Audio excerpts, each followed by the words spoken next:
Welcome, my name's David Bailey. I'm a life coach, and today I'm joined by Patranya Bhoolsuwan, who is a 3-time Emmy Award winning journalist and media consultant. She works with people, helping them craft their stories and gain confidence in public speaking. Welcome, Pat. Thank you for joining us. Thank you, David. Yeah, it's an honor to be on the show, and hopefully I can give something back to your listeners and viewers watching this as well. Yeah, I'm sure you can.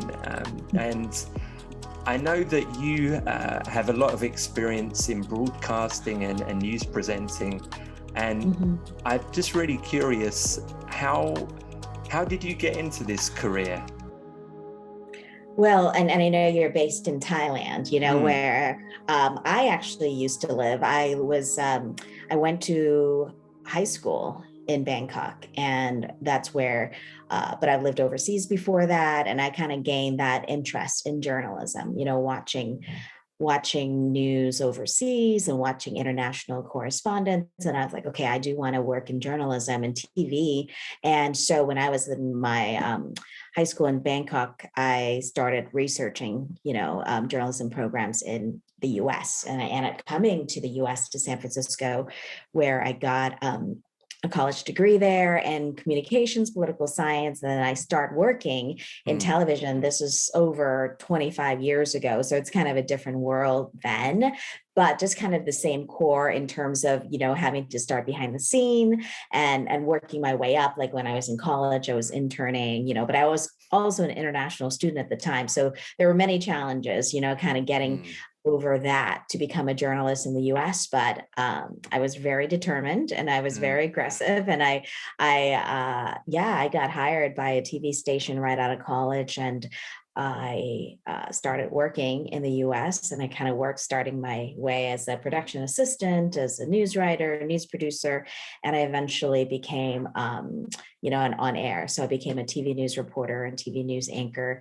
And then I worked kind of all over the country, really. And that's kind of, how the business works here in the US, is that you just kind of go from market to market, you keep growing in market size, and then you can kind of take different routes. And I ended up, my top market, I worked in Washington, D.C., I worked in San Francisco, I worked in Seattle. So I work in some of the big markets here in the US, and it was a dream come true. It was my dream moving to the US to become a journalist, and it's been great fun. And I had a really great career over 20 years in the business. And now I kind of switched gears a little bit, started my own media consulting business, but I still kind of freelance on the side. I think I still kind of always will be doing some kind of journalism, because I feel like that's always going to be in your blood. They say once you're a journalist, as you have been, I think it's always going to be kind of in your blood. But yeah, so that's kind of my road to where I am right now. Yeah. So what was it that drew you to that career? Because it sounds like from a very young age, you knew exactly what you wanted to do and did everything to get there. It's funny because I remember being both really shy, but really very, what do you call it? Just very kind of motivated, as a kid. And I think, that kind of very motivated itself kind of took over the shyness, and just, okay, this is what I want to be. This is what I want to do. So, and just like I said, when I was seeing, CNN and watching those things growing up, I said that was kind of my interest. And I always kind of knew that's what I wanted to be. And, just seeing people working in TV and not seeing a lot of, I think, Asian Americans, so I wanted to kind of be that face for the long time. I feel like they need more diversity in that field. And I felt like going into it, and even now, I don't think we have that many Thai American, in the news. So I feel like there's a lot more Asian Americans now, which is great, national level, local levels. But I think adding that diversity, that voice, and that became more important to me, I think, later in my career, but But in the beginning, it was just kind of breaking in. And as a woman, I think that was, a big thing too, having women just kind of excel in this field and doing more, I think. So yeah, so I think I've just always, and I've always loved writing too. So writing was kind of my passion. I remember that as a kid. So, and a big part of being a journalist is, being a writer, whether you write for TV or publications or newspapers. So I think being a storyteller, that was kind of always been my blood, I guess. And just kind of growing up overseas, my dad was a diplomat for Thailand. So having lived in many different countries around the world, I think that kind of shaped my passion for just kind of, getting to know different people and different cultures and different communities and telling their stories. So I think that was kind of part of what fueled my passion to be a journalist as well. Yeah, I mean, we've worked together, and I know that just from the reaction when we did some work at in Bangkok, that the fact that you're from Thailand and that you are a woman, that even today people were very excited to like just see themselves or someone that looks like them represented in America, because when you're living in Thailand or you're living abroad, it's something like a big success story, and I think that was inspiring to a lot of the students. And that's really interesting because I'm glad to hear that, because it's not just people in Thailand. I've actually met quite a few people here in the Las Vegas area where I live, the Thai community, who still come up to me and said, "Hey, you're Patranya from Channel 8." And that's this local station where I used to work in Las Vegas, and they still get excited. I'm like, I haven't been on the air here, regularly for many years, but they still remember, so I think that is really, it makes an impression, when people see you on TV and they see your name. And I still remember people calling the news station where I work, say, "Is she from Thailand?" Or they email me. So, I think that's a source of pride for Asian, for not just Asian Americans, but Thai Americans, Definitely. just seeing someone who come from their country or, speak their language, things like that, representing their voices in the community. So right now, it's funny because I'm not really, even though I'm not on TV full time or doing any media full time, a lot of my work now is just kind of being kind of helping to kind of elevate the voices of the Asian American community. And I think that really stemmed from me working in news, and really having the need, like, you don't need to be a reporter to work in the, in the way that you can help elevate voices of people in your community that are not always represented. So I think that kind of continued in my work that I'm doing today as well. And I know you do a lot of work right now, like helping people with public speaking and then presenting. And this is something I have a very personal interest as well, because when I was younger, had, say, quite bad social anxiety, and it really the psychology of how to become more expressive is something that's fascinated me. With yourself, were you always good at public speaking or presenting in front of people? And if not, how did you get better?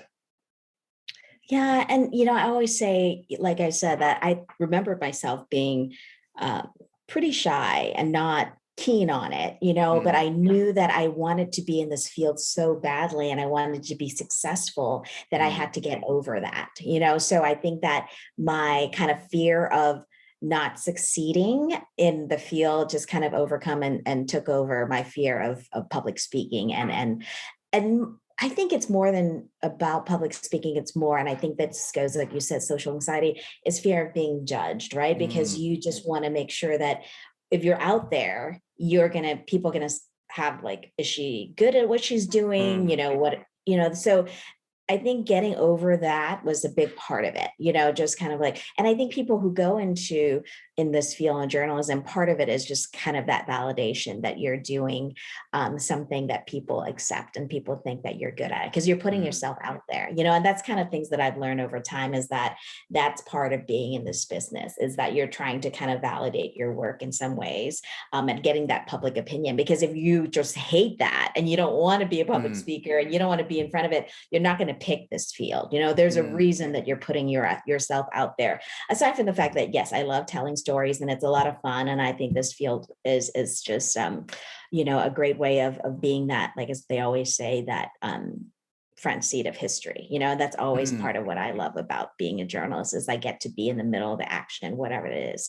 But yeah, so I don't think I've always been, I think public speaking, we've talked about this as, we work with students, who wanted to be good public speakers, is that it's a learning process. It's a journey, right? I feel like I can always get better until the day I die. I mean, I don't think you're ever going to be 100% perfect public speaker. It's just a journey. And I feel like, as a journalist, you grow, right? I mean, that's when you move from a small market to a medium market to a bigger, the reason that you do that is you make those mistakes, right? And the small market, that's not going to hurt you as much as if you're not in a number one market in the country. If you're market 130, people are going to be much more forgiving, right? Because they're saying that you're just starting out, you're not going to be as good in front of the camera, you're going to make all these mistakes. But once you get to that market one, then you better be good at it, because you've done all these things that get you to that point. But I think that's kind of the gist of being a good public speaker, is that you have to make all these mistakes in the beginning, but then that helps you get better and better. So, I feel like I'm still working on it. Like every time I'm out there emceeing an event or, even teaching, I feel like I'm learning something every time. And I think that's kind of part of the fun, is just, you keep growing as you're teaching as well. Yeah, well, there's a lot to unpack in what you just said there. The first thing that really struck me was, were you speaking about validation? Because I know from my personal experience, when I was incredibly self-conscious and worried about, what if I speak to these people and they don't like me? And what if, as you said, putting yourself out there, it was because my mindset was very much fixed on being externally validated. If people didn't like me, that meant I was bad. And if they did, that meant I was good. And as I grew up, as I just pushed through the fear, really, I realized actually it's more, if I'm internally validated, if I understand my own value, and as long as I'm living with integrity, what other people think of me is way less important. And of course, I want people to like me. Everyone does, but it didn't affect me to the same degree. And I think that, as you said, when you're being very public, when you're putting yourself out there and expressing yourself, someone's going to have an opinion, and someone's going to, not everyone's going to like you. And often that says more about them than it does you. But it's that, I think, like self-protection, that people don't want to be as expressive as they could be, because they fear that judgment. Yeah. And, I don't know. I feel like I've always been not as effective, because when I hear, and people, and I have lots of reporters friends who are very sensitive, when they see comments, like if they put themselves on social media, whatever, and they see like comments about like even just their hair or what they're wearing, negative comments, and they're very affected by it. And part of me, I feel like if you're going to be taking in the good comments, people who love you and they say all these good things, I mean, those negative comments are fair game. Like you're going to have both. Like you can't have just one or the other, right? And that's what you're talking about. But it's hard, because some people are more affected than that by others, but then they're motivated to be in this field or to be a public speaker or to be a journalist for different reasons, So I understand that. Like some people just love the attention, they love being on TV, and that's their key motivator, where other people really love telling stories and they love being a journalist. So maybe they're more affected or maybe less affected by those things because of what drives them, right, on what they do. So I don't know. And I feel like it's a good career to kind of test yourself and really kind of be like, how strong are you as a person, like mentally too, absolutely. because if you can't take it, but like, then why? Then you ask yourself, like, then why am I doing this? Am I doing this for the right reasons? So it's really interesting, because you don't really stop. Like as a journalist, as you've done this, you're just, the daily grind, you're just doing your work, but when you're stopping to think about like, okay, how is this all affecting me? Because as mental health, that's a big part of what you do. You think about those things too. And it really does affect you. There are people who are really affected by, especially all this stuff on social media and what people say about you. So you really have to kind of have that balance. So it's interesting. I don't know. I mean, part of me, I guess I've always, I don't know. I guess I don't pay that much attention. I try not to, I just like, okay, if like good people say good things, okay, that's great. Like, I love that. But if they say that, I'm like, okay, I try not to read, but some people really can't, they just are so obsessed with it, and you can't, and this is just with life. And you see this with teenagers, and you work with them every day. So you see how affected they are by social media and what people say about them. So yeah, it's a big topic. It But is, it's yeah. interesting. It's Yeah. fascinating. I've not been as in the public sphere as yourself, but I remember the one experience that I had. I did a video like Facebook Live, and I can't remember if it was like 7,000 views or something, which was a pretty decent number. Yeah. And it also attracted a lot of hate and people being very personal, like saying very malicious things. And at first I was quite shocked, but then I kind of got curious, and I actually replied to the comments and said, like, what specifically didn't you like about what I said? Or what can you explain specifically? And interestingly enough, nobody could explain specifically what the problem was. And it just came back. Did they even get back to you, or they just ignored? Some people did, but it was more like, oh, your glasses look stupid, like just personal insults.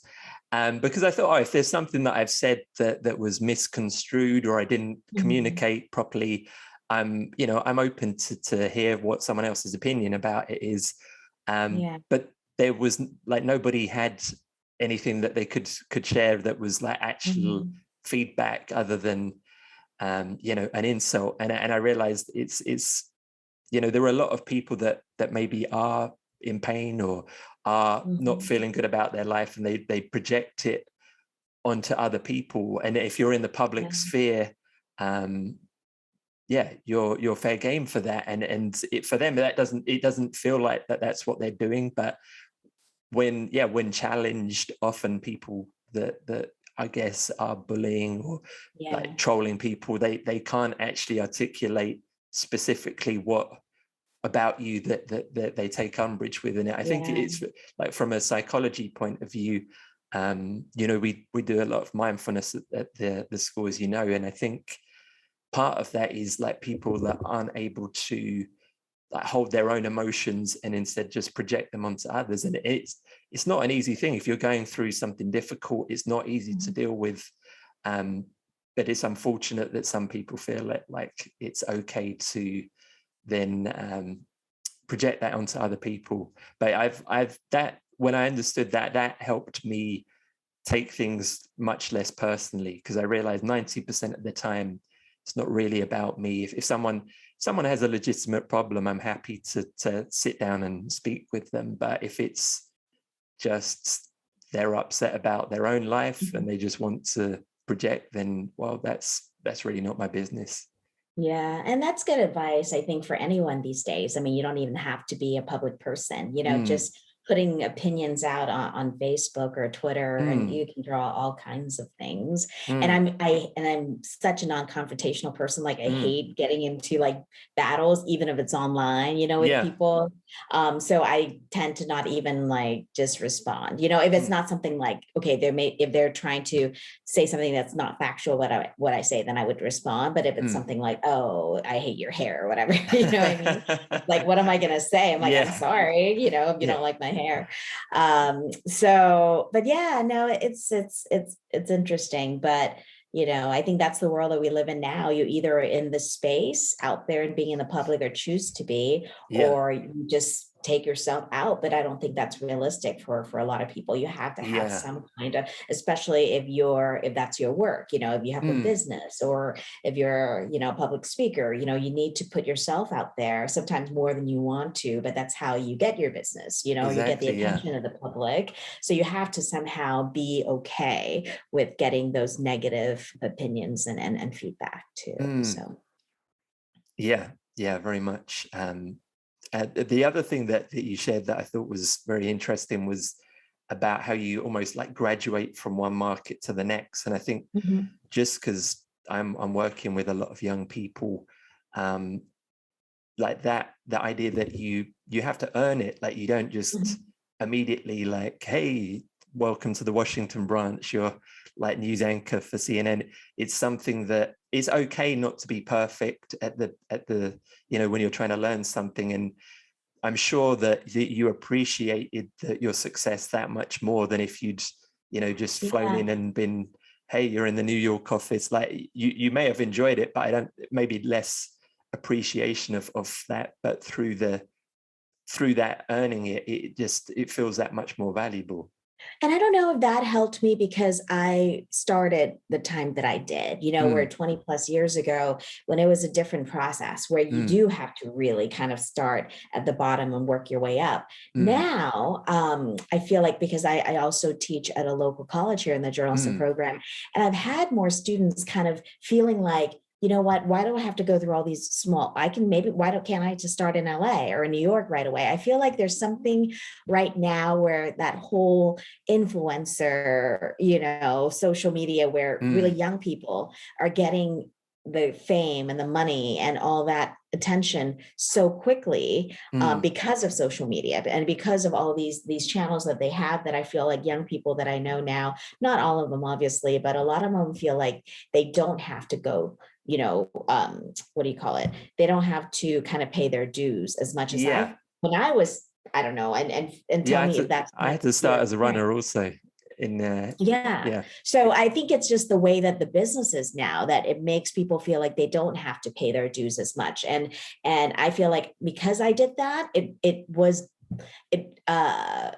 an advantage for me, getting to where I am now, and I'm feeling like more empathy, right, towards like other people who, have to kind of work their way up, where now kids feel like, oh, they can just get there without having to work as hard, where I feel like it's okay if I have to work harder, or if I have to do all these odd menial jobs or whatever to get, even now, I'm willing to kind of take all these small jobs or whatever, because I feel like you have to do what you have to do, but maybe there's some kind of entitlement in a way with a lot of young people now, because they feel they don't have to, because it would be easier for them. But I don't know, maybe that's my kind of view that I see things. But I would agree that I started as a runner, and I think it's really important to realize that you might not be good enough to be at the top, like immediate. Most people are not, and hard work is required, and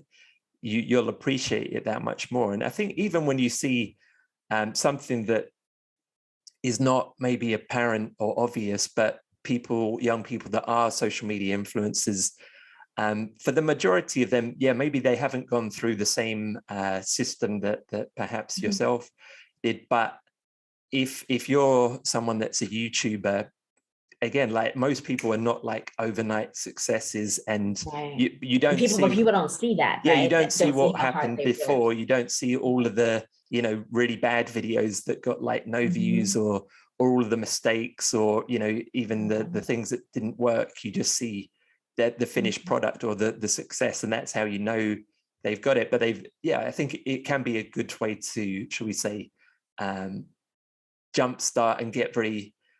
You don't have to go through the same process of a traditional media channel, but you still have to work at being good at what you do. Most people aren't amazing on camera or necessarily adept at social media promotion, but they've done that work. But it isn't always obvious when you just see like, oh, this person, they're very successful, and it just looked like they picked up their phone and it was 3 days later they've got like 1 million views. Yeah. And I think that's why it's so important, especially people come and being really honest about it. It's like the fact that how hard they have to work to get here, not just showing the easy path, say, these are all the things. And I feel like this conversation is good to share with, maybe students and people you work with too, that it takes a lot of work, and sometimes people, even, my clients that I work with, like, oh, you're so good at it. I don't think, it's like, because I did it for years and years and years. Like they don't think about the fact that I started 20 years ago as a news anchor, and a reporter, and I worked my way up. Like I didn't get here overnight either, but, I always say maybe it helps that I'm Asian and I look younger than I am. You do look very young, Pat. That works to my advantage. They think I'm younger, but I've been doing this for a very long time. So, and what for you was the the story that you've been most proud to present on?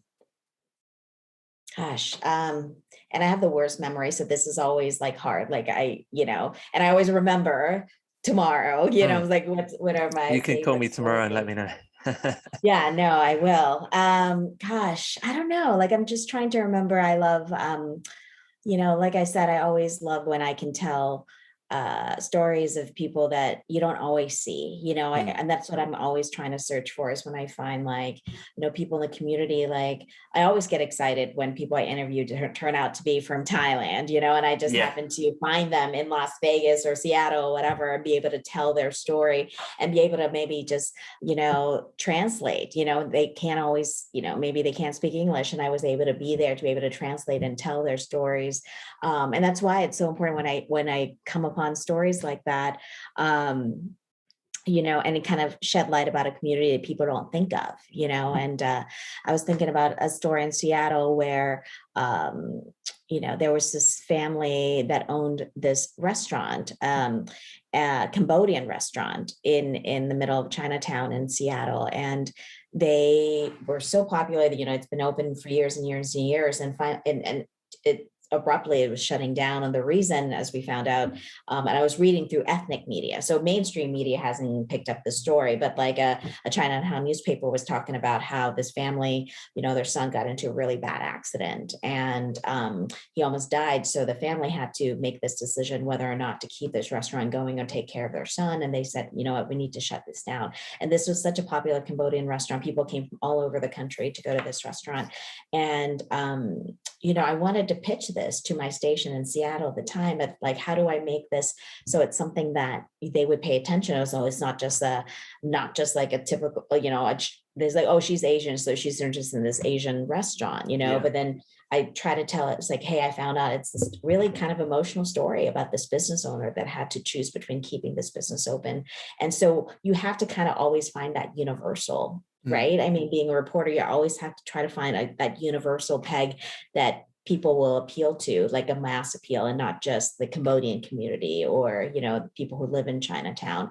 But that's good practice. That's what, when I teach journalism students, like when you go out there, find that universal part of your story, because that's what's going to, appeal to you. And whatever you do, you do a social media channel about something, what's that universal appeal, right? Because you're not just trying to reach a certain group, you're trying to get everybody to pay attention. So what's that thing that's going to appeal to the most people? So that's part of storytelling, right? I mean, you asked me, like, kind of me right now, like, I think I'll always try to be a storyteller in whatever I do, but that's the part of it, is like when I tell my clients, when you tell your story, how can you make sure that people pay attention, or how do you get the media's attention, is that you find something that's universal, right? That's going to appeal to that emotional factor of everybody. So that's kind of the core essence of what I do now, is help people tell their stories in the most kind of universal and impactful way. So Okay. Yeah. I know I always give you answers that I'm like, oh my gosh, there's 10 million things to talk about. But it's yeah. good. It's good. So yeah, I think like storytelling is something I'm very interested in as well. So could you give an example of how you help people share their stories? Yeah. So I think the first thing is I try to find out what their story is about and what makes that connection, because I think a lot of people are so kind of involved, right? When they're trying to start a business, or they're trying to start a nonprofit or something, like, okay, I just want to do this, but I'm not really sure who makes that bigger connection. And as a journalist, I was trained to do that, right? Because I was trained to, when I do an interview or tell a story about someone, is find that universal peg, like what's going to appeal to the viewer to tell their story in 1 minute and 30 seconds, right? So I have to learn to do that really quickly as a journalist. So when they hire me now, when people hire me at like a nonprofit or a business or something, I try to learn their story first, and then I try to find, okay, what makes their story unique, first of all, right? So because you want to be able to stand from other businesses or other nonprofits and say, this is what you're about, and then what's that kind of peg. So one example, one of my newest clients is actually a nonprofit that these two ladies, who are Vietnamese Americans, and they decided to start a nonprofit. And it's I know that they're a Vietnamese nonprofit, and they wanted to help the Vietnamese community, but they're not really kind of sure if they're getting their message out in the best possible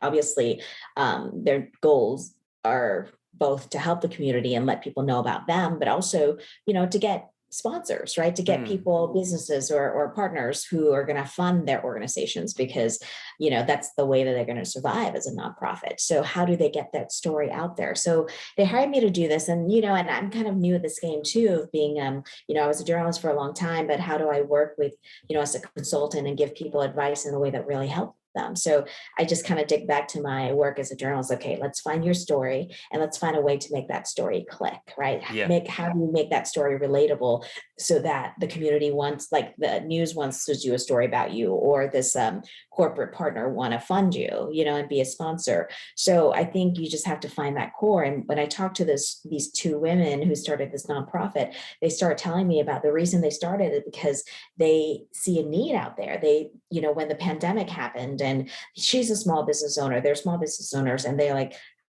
we need help. But because they speak, pretty good English, I mean, not perfect, but good enough, and they're part of the Vegas Chamber of Commerce, they were able to reach out to people to help them and find local resources to help them through the pandemic, where they found, when they go into social media boards of the Vietnamese community, a lot of Vietnamese people, a lot of barriers to not having access to resources to help them get through the pandemic, whether it be language. The other big part of it is cultural. A lot of Asian Americans, and I think, probably living in Asia, that it's a lot of pride, right? Yeah. They don't want to ask for help, and they don't want to seem like they're not doing well, because that's such a bad thing for their family to, in the public, to say, okay, you're losing money, or you're losing your house, or you're losing your car, but they're embarrassed, right? Where in the Western world, I think people are much more open to talking about these things. So they're like private messaging these two women, because they know that they can get help. But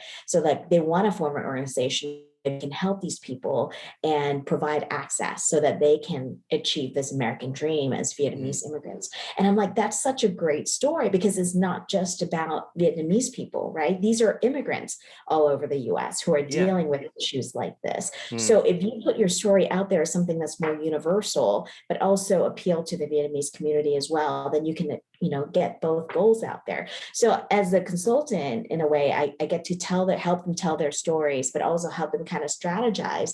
How do you get this story to kind of be relatable as a bigger picture? So I guess it's just one example, but I mean, that's what I do. And it's very fulfilling. I feel like, I think in a way, as a journalist, yes, your impact is big because you have that big platform, but I don't really get to reach out as far, because you're so bad stories that you're telling day to day. But I feel like now, as a consultant, I can work with so many different groups of people without, because as a journalist, you can't be, different groups, right? You have to be this fair storyteller, just telling the fact. Now I feel like I have that freedom to help as many people as I want, without that contractual bound of being a reporter for a certain network or something like that. So, but yeah, so that's kind of been a very kind of fulfilling part of this life post news for me too. As a story, I can still be a storyteller, but in a different capacity. So. And with these two ladies, what the universal thread? What was that? The story of being an immigrant. What exactly was the? So I guess that's the fact that they just want to help people, and they were able to kind of. Because they're also going through, they also went through that, and still going through it. As a small business owner who is affected by this pandemic, to stay above water, but at the time they're so kind, like they just want to help all these other people, even though they're not even charging a lot of these people for helping them, because they just want to help, because they know that if it were them, they would be the same boat, and if they didn't know as much English, they wouldn't be able to do this. So I think, sharing their story as someone who is doing this and sharing their story, because I think one of the things that really stood out to me, one of the ladies was like, I didn't really want to share my personal story that I also went through this, because it was going to be embarrassing for their family back home in Vietnam. But I was like, you know what, you have to get over that. You live in America now, where those personal stories, your own personal story, is what's going to be relatable. That's what's going to get these businesses to step in and say, hey, I want to sponsor you. I want to help Yeah. you because you've been through that yourself. And Yeah. that's why you're so motivated to help a bigger community, you know? So I think having that courage to share your story is Mm. part of the thing that you have to kind of be willing to do. So, Yeah. and be honest about it, right? And finding a Exactly. way to Yeah. tell it in the way that it's relatable. Yeah. I love that, because that, I mean, with the work that I do as well, I think like being vulnerable and being Mhm. willing to express that, like when things don't go wrong, or rather don't go right, even especially when you're still going through that situation, like Yeah. that is real bravery, in my opinion. That it's like, yeah, you can talk about the thing that happened 20 years ago, but when you're actually going through it and being Mhm. willing to share, um that's like real strength, because you're willing to face your fear. You're not like pretending it didn't exist or Yeah. avoiding it. And And people are wanting that. It's so funny because, and I feel like I'm guilty of this sometimes, of just kind of putting positive, because that's how mm, I am. You know, I don't like putting bad stuff out there because it's like, what's the point? You know, I mean, I'm yeah, not trying to gain anyone's sympathy or anything like that. I just want to be able to, you know, just share good things. But then a friend's post um, today actually kind of like touched me because, you know, because he feels like, he's seeing all these good things out there and people are so perfect, whatever, in mm, social media. Tell me one bad thing that you're going through so that I can feel good about myself, that I'm not the only yeah, one going through yeah, that, you know? And I'm like, that's really important because, you know, people they just feel like they're not worth it because other people's lives are so perfect when they're not, obviously. yeah. But I'm just It's not that person who puts all those things out there, you know? So I feel like I sometimes maybe you should share things like that just to mm, let people know that you're human too, like you're vulnerable, you know, and mm, you go through challenges and stuff. But I guess it's not in my nature. And there are people who do that all the time. They put all these bad things out there all the time. I'm like, that's kind yeah, of depressing, you know? yeah. I So think there's a way to do it when like you're not doing it for attention, when you're just mhm. being honest and expressing, look, this is something that maybe I've been Yeah, struggling with. I think It's that's not an important. attention thing. It's more like, this is what's happening and this is how I'm trying to cope with it, rather than, hey, Mhm. like, give me sympathy or give me attention. There's a way to do that. And I think, you know, with your Yeah. experience helping people in storytelling, I think, I'm sure you can help people express it in a way that it isn't like, you know, just the sympathy vote, where you can be honest and you can say, look, this is a struggle and this is what I'm going Right. through, rather than, hey, give me attention. Because Yeah, and I think maybe I am ingrained on that Asian part of me too. Is that you don't air all those dirty laundry. mm, You don't say all those bad mm, things that are happening to you or to your family mm, because that's like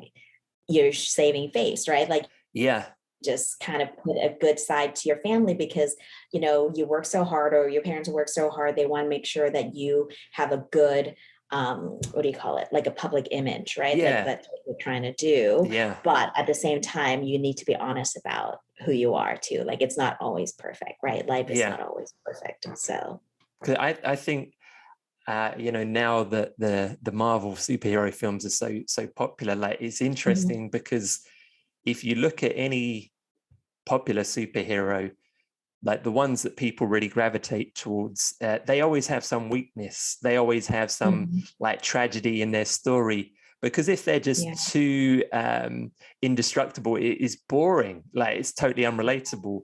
Whereas if there's some, you know, like Superman's got It kryptonite, makes them or human, it right? makes them Yeah. more relatable. And I think that Yeah. this is ironically when people just like constantly want to put out the good stuff. But if you're like able to say, well, yeah, this is good, but also this is a struggle, it just makes you much more relatable. And as you know, through your news work, like, people um are driven by emotional connection, and Yeah. that I just like it helps with connect. yeah, and I think what you do, I think is really important because I think people really always want to improve themselves, right? Mm, Like they're always trying to get better at something, and you know, so I think that's important to kind of put it out there that you're learning, you know, as you go as well, and you're trying to get better, you know, but mm, at the same time, you want to help because that's what makes life meaningful. You want to be able to make a Absolutely. difference in some ways, and help people, and in that process it comes back to you. So Yeah, yeah. it's a process, and I think that's another thing that I'm sure when you're doing your training, that it isn't just you wake up one day and bing, like everything's perfect. It's a And people process. expect that because we live in that world now, Yeah, right? Where we can get everything so, I mean, instantly. Yeah, I get very frustrated when I don't get connection in 2 seconds, I know. right? Because that's just how it is. We want everything right away, and it Yeah, doesn't work that way. So yeah. yeah, it's very interesting. I think from like an evolutionary perspective, like convenience, because it conserves energy, is good, but it also it kind of weakens us in many ways, because we, through challenge, that's how we all grow. What are your goals for the next year and going forward? Well, I mean, relatively, as a business owner, a small business owner, and as a media consulting, it's still pretty new to me. I'm still learning as I go in ways, but so yeah, I just wanted to keep doing this, and keep growing and learning as well. And I know I love to teach, and not maybe in a typical, college, high school, but as a trainer, as a coach. And I think it's kind of my passion, and I think I found kind of my purpose in a way that I love, this ability to kind of maybe share what I've learned to other people and kind of help them improve, their business or their skills or whatever. I really love that. Like, I love be able to help people in that way. So if I can keep doing that, more and more in different places, I think that would be really fun. And is there I know that this is like maybe a difficult question, but what in your experience, having worked with people, is there like the top 3 things that if people could just get, like, that can make an improvement pretty quickly, in, if someone has a presentation or maybe even a gathering where they have to speak, are there Yeah. any, like, I Just guess, top tips yeah, for people to exactly, think like about. things that just Yeah. upgrade someone's ability? Yeah. I think just being prepared, and I think this is what I taught the students too when we did, the class and the workshop together is, if you're going to be out there, talking about something, the more prepared you are, the more you're going to be confident, right? Because you know your stuff. And this is for anyone, whatever you're going to be doing, presentation, whatever, just be prepared, and once you get out there and you feel like you know what you're talking about, I think it's going to automatically make you more confident. The second, to be comfortable with who you're going to be talking to, like, especially if you're going to go to a presentation and give a presentation at an event or something. I always tell people, get there a little early, and just, say hi to people in the room who are going to be listening to you. And once you build that rapport and that relationship, and just, you feel more comfortable, because if you're just going to walk cold into a room full of strangers, that's nerve-wracking, right? So if you get to know the people, if it's just a few people, and that they're going to be friendly faces watching you. And, once you get up on that stage, then zoom in to the people who are smiling, people who seem friendly, people who seem to be paying attention, and that's going to make you more comfortable as well. So, I mean, those are just kind of simple tips, and I always talk about breathing, and I do this myself, just kind of, take some deep breaths. And they always say that before you give a speech, but I think that really helps, especially to kind of make you kind of focus, like, why you're there, what are you be speaking about, and what do you want to put out there, and just kind of focus more on what you're talking about and why it matters, rather than like, oh my gosh, are people going to like me, or are they going to judge me, or I'm not going to be good enough. So kind of put that focus into why you're there and what you're going to be talking about. I think that's going to be helpful. Yeah, I find that's a good tip, because you need to give your mind something to do. It's all good saying don't worry about it, but Yeah. focusing on the message, And have that that's really support, useful. right? I think it's so important just even just one person in there who can just know that you're there and why you're there. And I think that really helps, and even if you're just giving something on Zoom, find out as much information beforehand going into it, before you get the presentation, who's going to be watching, why you're doing this, and it just kind of gives you that mindset so that you're ready, and don't rush into anything. I mean, obviously get there early, and this goes for Zoom too. Just like give yourself, 15 minutes to just kind of sit in front of a computer and be ready and kind of gather your thoughts and not like, oh gosh, rushing through. You're going to have technical issues, and that's gonna disrupt everything, right? So being prepared on all sides, that's just going to make you a better speaker, I think.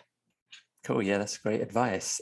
So Pat, if people want to learn more about you, maybe work with you or just check out what you're doing, where's the best place for them to find you?